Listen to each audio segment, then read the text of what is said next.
We all have media which we love. It could be anything from books to movies to video games or even music. But sometimes you have to stop and think about what it is that makes you love them as much as you do. It could be something like the world itself in fantasy media, the characters in romance media, or the story in sci-fi media, and so on. There are many things to love about a variety of media, and there are seldom just one or two things to love, especially with media, which is great, as the better something is, the more often it does multiple aspects of storytelling well. When it comes to specifically movies, however, there's one thing a specific animation studio tends to do phenomenally well, and that is the many worlds created by the animation studio by the name of Studio Ghibli. But now you might wonder what it is that makes these worlds so incredible. So let me answer that today, at least from my personal opinion. However, before we proceed further into this video, let's talk about today's sponsor. You guys. Yeah, I just felt like saying that because I thought it would be a funny way to start off a sub plug. This video doesn't actually have a sponsor. Do you want to help me by showing me that you enjoy the type of content I create here? Well, if you do, then the best way to do so would be to hit the subscribe button and comment what your favorite thing about Studio Ghibli movies is in the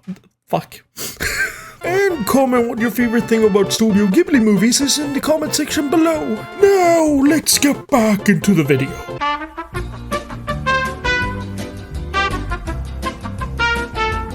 Let's start off with my personal experience with Studio Ghibli movies. You see, whilst most people my age grew up watching Studio Ghibli to some extent, I actually never saw a Studio Ghibli movie as a kid. You see, I used to play the violin, and my violin teacher was a big fan of the Studio Ghibli movies, and she knew I was someone who wanted to learn to play things I personally found myself enjoying over whatever music we had in the books at the curriculum of the music school I went to. And so she would get sheet music for different songs she thought I would be interested in, or songs I expressed that I wanted to learn. This led to I got to learn a lot of soundtrack music, such as in example the Clock Town theme from Legend of Zelda Majora's Mask, Lost in Thoughts All Alone from the Fire Emblem Fates games, and whilst I hadn't really seen any Studio Ghibli movies, it didn't stop her from giving me sheet music for Studio Ghibli movies, such as the theme The Girl Who Fell from the Sky from Laputa's Castle in the Sky. So it made for a great middle ground, as I had heard some of the Studio Ghibli music and liked it, but I hadn't seen any of the movies, and she loved the movies and their soundtrack. This, along with my older brother who actually has seen the movies multiple times, both as a kid and as an adult, made me finally watch my first Studio Ghibli movie, that being Howl's Moving Castle, and I loved it. Howl's Moving Castle is a movie adaptation of Diana Wynn's book of the same name, and it is truly a masterpiece, which I could make an entire video about on its own. After this, I ended up watching Princess Mononoke, which to this day is my personal favorite Studio Ghibli movie. I then started watching Spirited Away, but I didn't actually finish it at the time. I did, however, pick up Laputa's Castle in the Sky and really enjoyed it as well. A few years after that, in 2023, I decided to watch Kiki's Delivery Service, as I had inspired a song from a band I really like by the name of Good Kid, the song even being called Mimi's Delivery Service. In 2024, I, along with my older brother, watched The Boy and the Heron, which was also a great time, as it was my first time watching a Studio Ghibli movie with someone else, and with my brother being a big fan of the Ghibli movies, it just felt right that I ended up watching it along with him. I later on, just a couple of weeks ago, finally watched Spirited Away all the way through with my brother, which then led me to watch a movie which was actually recommended by one of the viewers of the channel in the comment section of my video about Josei, the Tiger and the Fish, that being When Marnie Was There, which I personally really enjoyed. And lastly, I watched My Neighbor Totoro for the first time a few days ago at the time of writing this script. I so far have enjoyed every Studio Ghibli movie I've seen, but what is it that makes them all so great? There are a couple things, but if I had to sum it up to one unanimous thing, it would probably have to be the vibe of the movies. There's just something about the childlike wonder that the worlds in most of these movies bring out of you as you watch them, with everything from the beautiful, wondrous mysteries of the worlds to the enchanting soundtrack, which only enhances the world and the feelings of childlike wonder that the worlds bring out. This goes for almost everything in the movies, like Totoro and the other forest spirits we get to see in My Neighbor Totoro, the old mansion we get to see Anavis in When Marnie Was There, and the many spirits and beings we get to see in the spirit world in Spirited Away. These many mysterious creatures and places make the world full of mysteries and wonder, similarly to our own world, which makes the worlds feel incredibly alive and easy to get lost in. I absolutely love these worlds and the vibes these worlds give in these movies due to this. There are few things as relaxing as listening to the soothing soundtrack in Totoro, as we get to see Totoro do everything from waiting on a bus to sleeping and making trees grow.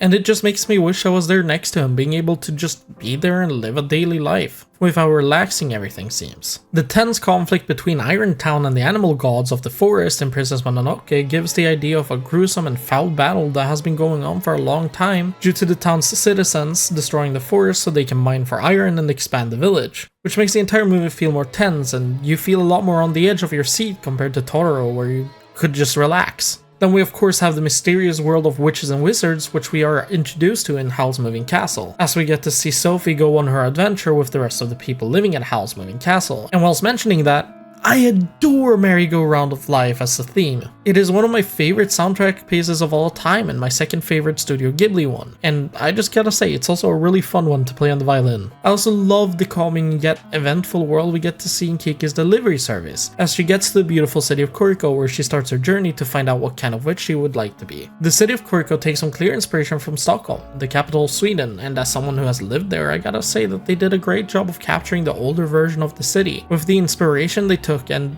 it looks absolutely jaw-droppingly beautiful. Which, speaking of beautiful, the animation in all of these movies are absolutely amazing, even for the time of their release. Sure, they might not be the most incredible thing of all time animation-wise in today's standards, but at the time this is incredible for its time. And you have to a degree really respect the fact that some of these were made in the 80s and 90s, and you would never think that seeing them today. Kiki's Delivery Service also has my favorite piece of music out of all of these movies, which is the piece called A Town with an Ocean View, which has this incredibly calm yet eventful energy to it, which fits the movie's themes almost perfectly. I could probably go on for a lot longer about just these movies, but I know I have a lot more to explore when it comes to the many worlds of Studio Ghibli, so who knows, maybe the day will come where I make another video about Studio Ghibli after seeing more of their work. But for now, I have talked about what I wanted to say. Please feel free to tell me your opinions on Studio Ghibli and their many movies in the comment section below, and feel free to provide me some recommendations for some of their movies that I haven't seen,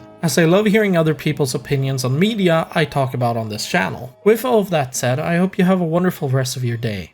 Bye.